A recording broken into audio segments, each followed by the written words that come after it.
to the show today, baby. This your boy Jimbo Dean, aka Jimbo Slice, aka Jimmy Obama. And you can call me any one of those you want, but please do not call me no damn New Orleans Saints fan. This is pound for pound ATL. Ask Jimbo, and I'm back up in the heezy, baby. I'd like to give a shout out to Mike Doug, JR, and Toby D for holding it down for your boy while I was out doing my military thing. And I would like to give a shout out to all the military spouses out there. Hey, you part of the military too. Thanks for holding it down. Can't do it without you. Loving it, baby. Anyways, I'm back. I'm glad to be back. I'm happy to be back. It's time to start covering these birds. Training camp is on the way. It's a lot of stuff to start to get excited about because football is on the way. It's closer than you think. You can taste it, big dog. And Atlanta Falcons, hey, new regime. We are excited to see what this new team gonna do. I'm gonna tell you this right now. Do not expect what you done seen in the past. I'm telling you, you are not finna get the same thing that you done seen in the past. That's just not gonna happen.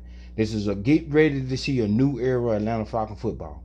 And I'm meaning that in a positive way, but we don't know the future. We don't know how it's gonna go. We just gotta buckle up, get ready, and hope our team win. Every time I do an episode of Ask Jimbo, I tell y'all, I just want to win, baby. At the end of the day, the only thing I want to do is see these Atlanta Falcons win. We need to get us a ship off up in the city. Man, shout out to the Atlanta Hawks and Trey Young and John and Colin and Capella and Lemon Pepper Lou, all them boys. Shout out to them boys. You gave a hell of a fire run. We did not expect this. And if you're an Atlanta Falcon fan, Atlanta Hawks fan, and you expect the Atlanta Hawks, you knew the Atlanta Hawks was going to do this, you're lying. Holla at your boy. We ain't did a lot of this stuff in a long time. Get ready for next year, though. Buckle up. Same thing we'll say about the Falcons. Buckle up. Braves. Yeah.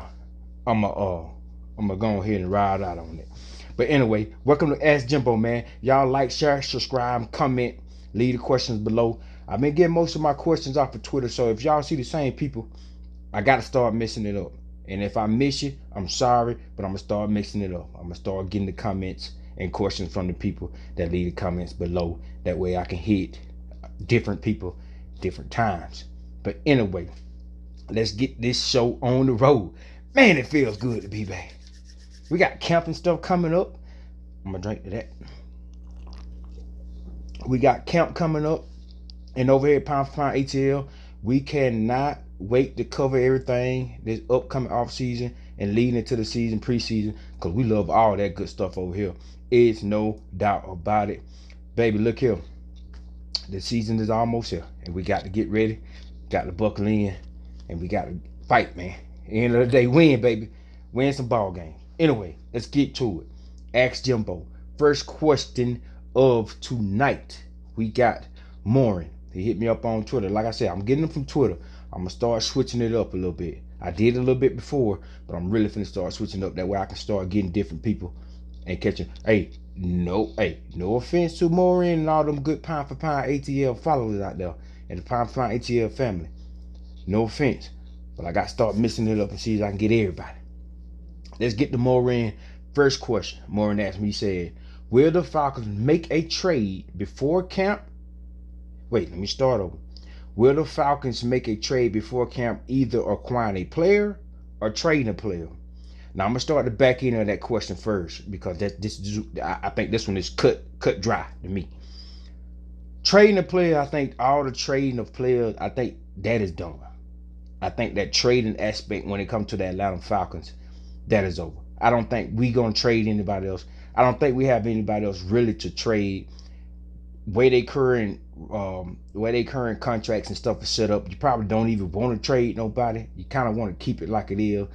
So far as trading players, ain't nobody else we really can trade, and ain't nobody else I can see that we should trade, and I don't even really want to trade. Now the Jake Matthew name might come up here and there, but Jake Matthew is in a good headspace right now, good spot. That's left tackle. It's their quarterback best friend, so probably not gonna trade him. You can get a Jerry, you can forget about it. Deion Jones, you can forget about it. I mean, it's really nobody we can trade. And so we won't be trading nobody else before camp. That I think that is it. Now acquiring players, that's a good one, because you kind of want to wait right before camp before you actually know if you want to bring somebody in or not. And these are the available free agents out there right now. Now Mike Dub and JR kind of hit on this in past shows about Justin Houston. Now I can see a Justin Houston maybe. I mean, you got the top ranked cornerback out there from Pittsburgh, and Steve Nelson, he's sitting out there. You got David DeCastro, just came off the Steelers. He's sitting out there. Brian Poole's still sitting there. Russell Okung, Melvin Ingram, Richard Sherman, which I do not want. I don't want no parts of that. I doubt it. We got Rick Ragnar, and then that's the offensive tackle out of Green Bay. And then you got KJ Wright. KJ Wright probably gonna go back to Seattle. So far as just acquiring a player before camp, the hot name for me, kind of with Mike, and Mike was one of the first ones over here trying to bring that up. Justin Houston, I can see him bringing him in right before camp, because a lot of this stuff probably going to happen right before camp, and this is where players going to lower their price because they want to get into the camp to show what they got. So you kind of want to wait right before camp if you're going to bring anybody in. That way, a player is getting desperate. He's saying, I got to get into the camp if I want to be able to get in there and start and get some feasible reps. I'm gonna lower my price, and that's when you're gonna start seeing players hit team after team because they don't lower their price because they know they got to get in the camp, and then maybe they can generate some money later on. So I mean, Brian Poole, I'm liking Brian Poole. He was one of the best dime and nickel cornerbacks in the league last year. But what he's doing and how he do his thing, he kind of need to go back to the Jets.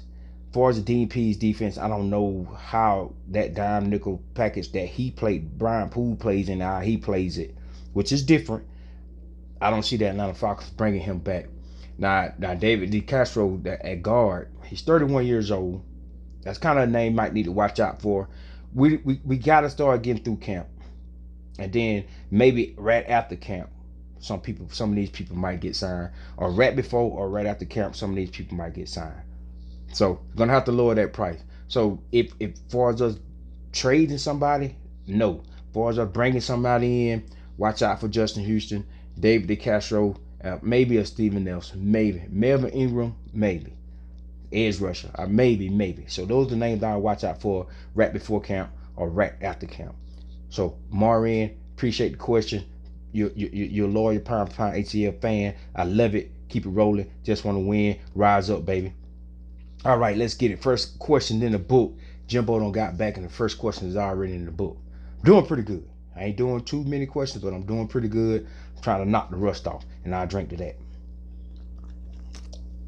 I get a little parched sometimes, you know what I mean? Man, we got to get excited. You got to know season to season is different. We don't know what the Atlanta Falcons are going to do. And if you know Miss Cleo, if you like Miss Cleo and you know, you probably need to start your own little hotline and start making some money if you can predict the future. Because you can't. You can go off of facts and form your opinion that can get close to predicting the future, but you can't. All right, let's get on to Jay in the truck. What's up, big dog? Pound for pound ATL. Rise up as Jimbo is in the building. And I got you again, big dog. I'm going to start moving around on you, Jay in the truck. I know what you got going on. You're a loyal Atlanta Falcon fan. Win or lose, you just want to see us win, just like me. I don't care who's at quarterback, running back, or nothing. Jay in the truck just like me. Jay don't care either. He just want to win. And I do too. Pound for pound ATL. Let's go. All right. Jay in the truck question. Jay asks, how would you grade the Falcons offseason? Now, if we're going A, B, C, D, and now when I was in school, they had an E for excellent. Excellent. They had an E for excellent. Well, you know, I'm from South Georgia. You know what I'm talking about. So A is good, B, you know, C, D, E, F. You got an F, you fail. So I'm gonna grade this offseason as far as the coaching hiring, the GM hiring, the overall coaching staff, the draft, the free agents that we brought in, the re-signings that we did, the people that we traded and let go. I'm finna put that all in one nutshell and get one good grade out of that. I'm not just grading the draft. I'm grading the whole thing, is bringing in the coach. And this the coach that I favored a lot in this offseason. And you know, somebody kind of brought it up that JR called it, in which he did. So shout out to JR for calling that. I'm gonna give it a B minus. No. I'm gonna give it a B plus. I'm giving it a B plus.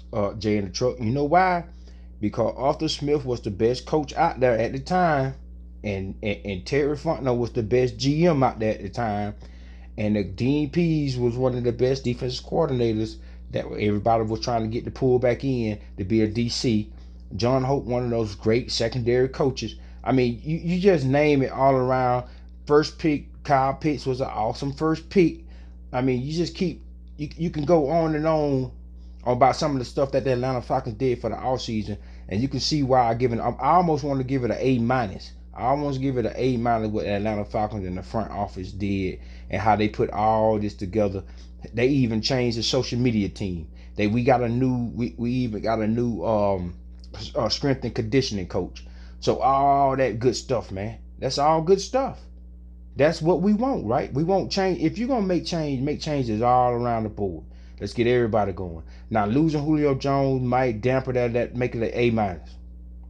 But for this offseason, make it an A. Yeah, it's not an A plus. Make it an A minus. Losing Julio, but money is very much involved. So with that being said, Jay in the truck, I'm going to grade that Atlanta Falcons offseason this year going into 2021 as an A minus, because we got the coach, the top coach, we got the top GM, we had one of the top classes according to the NFL.com. We had the top class. So I'm with it. I mean, you hit every need in the draft. You sign some Mike Davis, guys like that, Eric Harris. I mean, and Mingo. I mean, the list goes on. Harmon, Fabian Monroe. You sign all these people. So you got who you needed. You filled some gaps.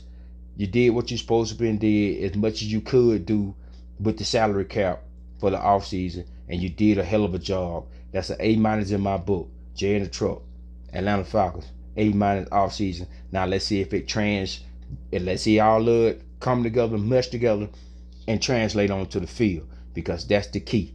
You can be good on paper, but if you don't translate to the field, big waste of time, big dog. A minus. Holla at your boy. Hey, let's keep on rolling, rise up, and all your boy want the Atlanta Falcons do is win. And I'll drink to that again. I'm thirsty tonight. Anyway, let's move on to Jayden. What's going on, Jayden? Holla at your boy. Pound for pound, ATL, loyal fan right there. What's going on, Jayden? Hey, I know y'all been missing me, man. But, hey, gotta take care of a little business. But I ain't going nowhere.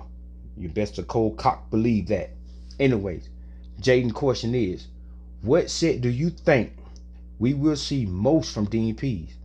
And who do you think the starters will be for that set? Now, great question. Gotta pull up my little stuff now. Cause over here, pound ATL, man, look here.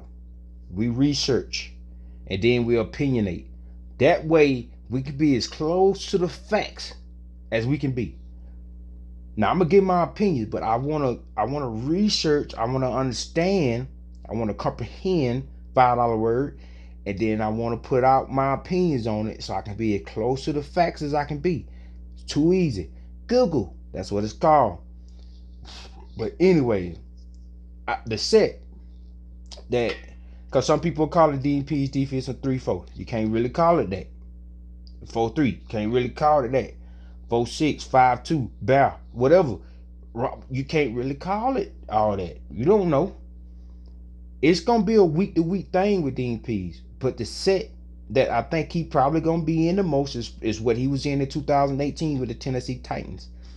With the Tennessee Titans in 2018, he was in the nickel 73% of the defensive plays. I'm gonna say that again. In 2018 with the Titans, Dean Pease defense lined up in the nickel 73% of the time for defensive snaps. That was 9th in the NFL that year. So top 10 in lining up in nickel. So I want to come out and say this. This is what I think, because this is a passing league now. It's not like it used to be when he was with the Baltimore Ravens and the Patriots. It's a passing league now. You got to be able to cover. Teams are passing the ball damn near every down now. The Titans are the only one kind of really pounding you in the mouth like that. So I'm going to say he's going to be in the nickel, a.k.a. big nickel, we like to call it. I think that's the set he's going to be in most of the time. Now, you're going to have your normal people out there. Like I said, you can't call it a 3-4. You can't call it whatever. You can't label it because you don't know what he's going to do. Week from week, whatever team weakness is, that's what defense he might be in that week. But since it's a passing league, I'm going to say he's going to be in the big nickel or the nickel most of the time, blitzing out and doing everything he can possibly do out of that nickel package. Now, what I want to say this. If you call it a 3-4, it's still going to be more of a nickel.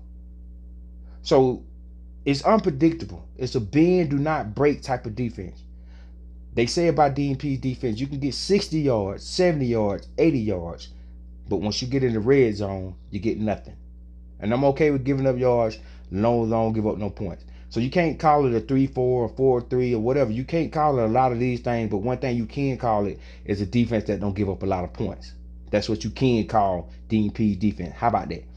A defense that don't give up a lot of points. That's what kind of set he gonna be in. He gonna be in that kind of set.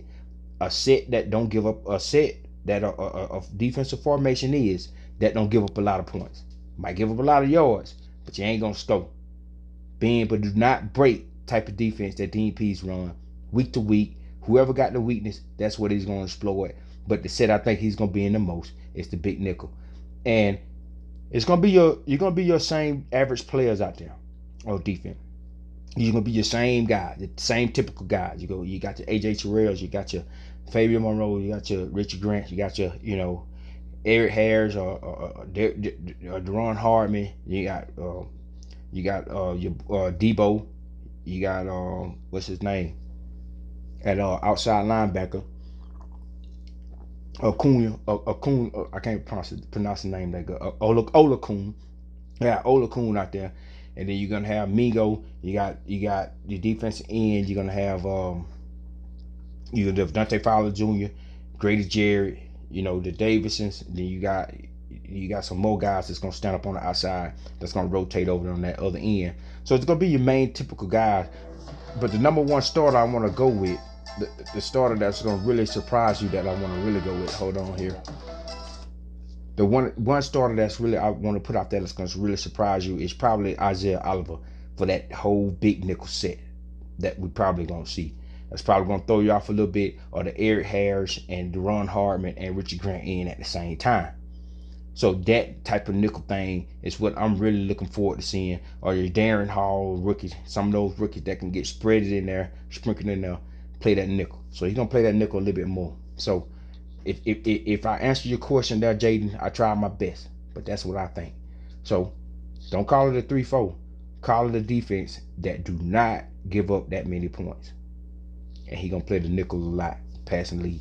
Anyway, appreciate the question, Jaden. I'm a little rusty. I'm getting back into it, but I'm coming along. But anyways, rise up, big dog. I just want to see that Atlanta Falcons win, and that's all we need. Holla at your boy. The rest will take care of itself. All right, on to the next question. And this is kind of new. This is kind of my guy, but he's a real pound ACL loyalist as well. Shout out to Fred Butts. What's going on, Fred Butts? Holla at your boy. Pound ATL, ask Jimbo. And the question that Fred Butts is asking is, do you think Arthur Smith would be an aggressive head coach? Hashtag ask Jimbo. I like that, Fred Butts. I like that hashtag, Fred Butts. Good job, man. You doing your thing. But anyway, do I think Arthur Smith gonna be an aggressive head coach? Of course I do. He is an aggressive guy that want to put you out of your misery. And once you down on the ground, he want to put his foot on your throat. He want to hold you down. He want to run over you. He want to score as many points as he can. He want to put that game so far out of hand that by the end of the fourth quarter, he's already preparing for the next team. He's going to run stuff against the same team in the fourth quarter. He don't beat you so bad that he's going to be trying to run on the next team that he got to play. If he can get the fourth quarter out of hand. If he can go ahead and roll you over and he'll start getting ready for the next team. That's how aggressive he is. Of course he's going to be aggressive, but he's going to be patient at the same time, and He's gonna be fluent and he's gonna be disciplined, patient, and fluent. But super aggressive. Innovation is kind of what you want to give, what you want to put with Arthur Smith in this offense. Innovation. It's gonna be different, but it's gonna be aggressive. So it's gonna be innovation towards aggressiveness because he got an aggressive mindset to attack, not just it's almost making the defense get it to something that they don't want to be in, just to try to slow you down. And once you get him into that, you're gonna bust him up. He's gonna be a super aggressive offensive coach, no holds bars. He, like I said, it's gonna be disciplined and patient at the same time with some innovation. But once it's time to be aggressive, he's gonna keep punching you. And once he know he got you, he ain't gonna stop punching you. He going for the knockout, and then he wants some more. Arthur Smith, that's the way he roll. He ain't playing no game. It ain't nothing personal. It's just business. Super aggressive, offensive minded coach right there. But he gonna keep setting you up, and then he gonna be super aggressive, and he ain't gonna stop. So yes, I do believe Fred Butts. I do believe Arthur Smith will be aggressive as a head coach. But I mean, I said that from the offensive side of the ball because he's the head coach in the OC. But he picked somebody as in Dean Pease who he won't. If he was a defensive coordinator, that's how he'll want the defense to ran, which is aggressively all as well. Overall, this Atlanta Falcons team is not going to be passive like they was in the past. They're going to be super aggressive because the people that is on the coaching staff almost tell you that from what they done did in the past. All you got to do is sit down and do a little research for some people that question this stuff, and you will see. Fred Butts, he will be aggressive. Appreciate the question. Ask Jimbo. Every Saturday, baby. Like, share, and subscribe if you haven't already. Shout out to Toby D. Shout out to JR. Shout out to Big Mike. The 4 Horsemen is back, baby. Unless military man call me again, then I gotta go. But look like for a while, I'm back. 4 Horsemen. Holla at your boy. This is Pound for Pound ATL. Let's get ready for the 2021 season. No holds barred. And all we want our team to do is win. And that's it. Let's have some fun, y'all. Stay positive about your team. No question about it. We're on our way. Until next time on Ask Jimbo, drop them comments, them questions below, and I'll try to start answering those instead of just the ones on Twitter. Feel me? That's how it is. Hey, man, you probably ain't got to wear the mask no more. If I mean, it's whatever. But get vaccinated. Whatever. I'm going to holler at y'all, man. Take it easy. Ask Jimbo, Pound for Pound ATL, and I'm out of here.